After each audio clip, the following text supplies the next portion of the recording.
Bezrat Hashem, le Zohar d'aujourd'hui, Ve'ata igdal na koach Adonai, Rabbi Acha ve Rabbi Yossi amre, Zakainu Israël ma'amin avodah avodah zara d'alma. Dit Rabbi Yossi et Rabbi Acha ve Rabbi Yossi, regarde la chance d'Am Israël, parmi toutes les nations du monde, la chance d'Am Israël. Pourquoi? Il dit ici, le monde a été construit quand Akadosh Baruch Hu a créé le monde.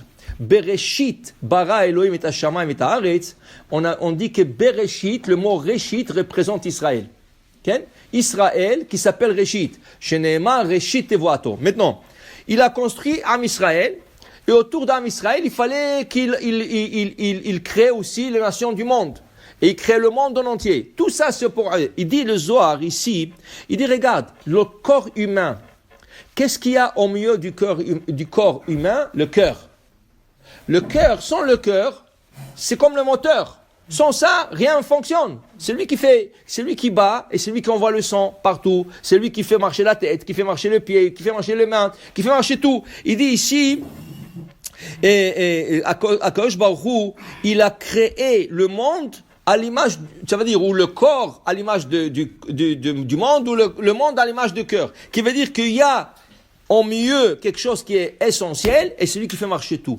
Il dit comme le cœur, il fait marcher le corps, ainsi tout le monde dépend d'Am Israël. Tout le goïm, tous les animaux, toute la création dépend d'Am Israël. Am Israël, c'est le cœur du monde. Okay? En plus de ça, il dit, viens voir. Il a créé le Okeanus. Il a créé l'océan. Okay? Il dit ici, Asrar kol yeshuva dalma. Autour de l'océan, il y a le monde, la terre. La terre et les habitants et tout ce qu'il y a. Il dit ici, et tout ça, toutes les nations du monde, ils sont autour, Kulam Asrar li Yerushalayim. Tout le monde autour de Jérusalem. Ça veut dire que le monde, le centre du monde, c'est Jérusalem. Mais il dit, c'est pas la fin. Ve Yerushalayim be'emtsaïta, ve Asrar le Harabait. Mais quel point est le plus central dans Jérusalem? Harabait. Quel? Harabait. Sur lequel, la montagne sur laquelle le Beth Amikdash est construit. Il dit ici, Harabait, Asrar la Azarot. Mais Harabait, il y a le Beth Amikdash. Mais le Beth Amikdash, il y a des chambres qu'on appelle des Azarot. Il y a plusieurs chambres. Et Azarot, les Lishkat Hagazit. Ces chambres-là, ils entourent une chambre qui s'appelle Lishkat Hagazit. Lishkat Hagazit, c'est tout le Dayanim, tout le Chachamim, tout le Rabbanim qui étaient assis là-bas. Et Kimitzion Tetze Torah. C'est là-bas que la Torah sortait. Ça veut dire que si tu avais un doute, si tu avais une halakha, si tu avais une Dvar Torah, c'est là-bas que ça a étudié. C'est là-bas que ça a été jugé. S'il voulait juger quelqu'un, c'est dans cette chambre. Ça veut dire que tout ce qu'il y a à Jérusalem, Harabait, la Azarot, Lishkat Hagazit. Velishkat Hagazit. Taman Sanhedrin Gdola Yatvin, c'est là-bas le grand Sanhedrin qui est assis. Vetanenan let yeshiva ba'azara el alamachem bet David beluchadayu. Vous savez que dans le Beth Amikdash, on n'a pas le droit de s'asseoir. Le seul qui a le droit de s'asseoir sur une chaise Beth Amikdash, c'est le roi qui sort de la lignée de David. Malché bet David. Toi tu viens, je suis fatigué, sors dehors. Tu n'as pas le droit de s'asseoir au Beth Amikdash. Il n'y a pas de chaise, il n'y a pas à s'asseoir. Pas par terre, ni rien. Il y a des escaliers là-bas. Non, sors dehors. Okay? Dehors, tu peux t'asseoir. Mais pas dans Beth Amikdash. En yeshiva ba'azara, ela le malchet Bet David. C'est le seul qui peut s'asseoir là-bas. Il dit ici, Velishkat Hagazit, et cette chambre qui s'appelle Lishkat Hagazit, Aschar la Mizbeach. Elle est autour de quoi? De l'autel. L'autel de sacrifice. Alors tout le sacrifice, le quotidien, le sacrifice du jour que les gens ont mené, tout ça, ça se fait là-bas. Ça c'est plus central. Et le Mizbeach, il est autour de quoi? De la bâtisse qu'on appelle le Ulam, ou le Echal. C'est la bâtisse. Alors le Mizbeach est juste autour de la bâtisse. Et la bâtisse là-bas, Ken, il dit ici, qu'est-ce qu'il y a dedans? Kodesh HaKodashim. Kodesh HaKodashim. Et qu'est-ce qu'il y a dans Kodesh HaKodashim? Il dit là-bas, Aaron va Kérouvim, l'arche sainte avec les chérubins. Ça, c'est le centre du monde. Ça, c'est le point le plus central du monde. C'est le Aaron, c'est le Kodesh HaKodashim. Tout ce qu'il y a autour, c'est autour. Alors ça, c'est le cœur. C'est ça qui fait marcher le monde.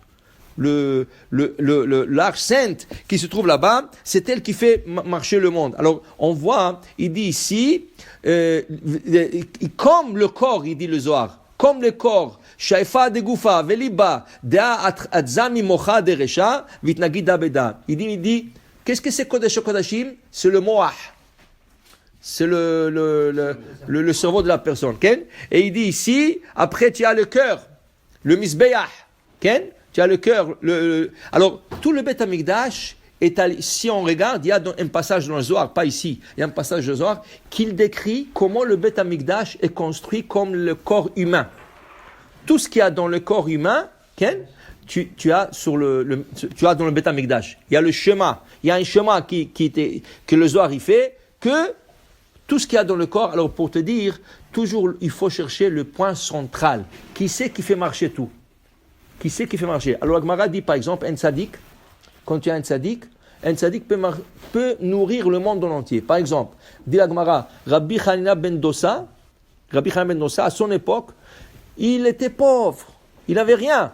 Mais grâce à lui, tout le monde, toute l'économie du monde, juifs, goy, les animaux vivaient grâce à lui. Okay? Mon Rosh Hashanah disait une fois, si on veut comprendre qu'est-ce que l'Agmara dit, Rabbi Hanina était pauvre et tout le monde était grâce à lui. Regarde, lui, il avait besoin d'une tunique, non? Mais pour faire une tunique, qu'est-ce que ça prend? Ça prend des fermiers qui plantent le coton. Après, il y a des gens qui ramassent le coton. Après, il y a des usines qui vont nettoyer le coton, ils vont faire des fils. Après, il y a des usines qui vont faire de tissus. Et après les tissus, il y a des magasins qui vont vendre les tissus. Et après le magasin, il y a des gens des tailleurs. Okay? Regarde combien de gens il faut, rien que pour faire une tunique pour Rabbi Hanina ben Dosa. Après ça, il y a sa maison. Pour construire sa maison, il y a des gens qui vont aller ramasser de la paille. Avec la boue, ils vont faire des briques. Il faut des fours. Alors, il y a des fabriques de briques. Après ça, il y a des constructeurs qui vont venir coller. Regarde, il dit le monde entier travaillait, le goïm, le monde entier travaillait rien que pour lui. Et lui, il était pauvre. Ça veut dire que lui, c'était le cœur. C'est ça, le cœur du monde entier. Et le monde entier travaillait pour lui. Et toute la bracha du monde à son époque était grâce à lui. Alors, on dit que c'était un tsinor, comme un tuyau. Il y a le shefa, l'abondance qui vient d'en haut, grâce à ce tzaddik. Pour dire quand il y a un tzaddik, c'est lui qui fait marcher tout le monde en entier. Baruch Adonai Le'olam. Amen ve Amen.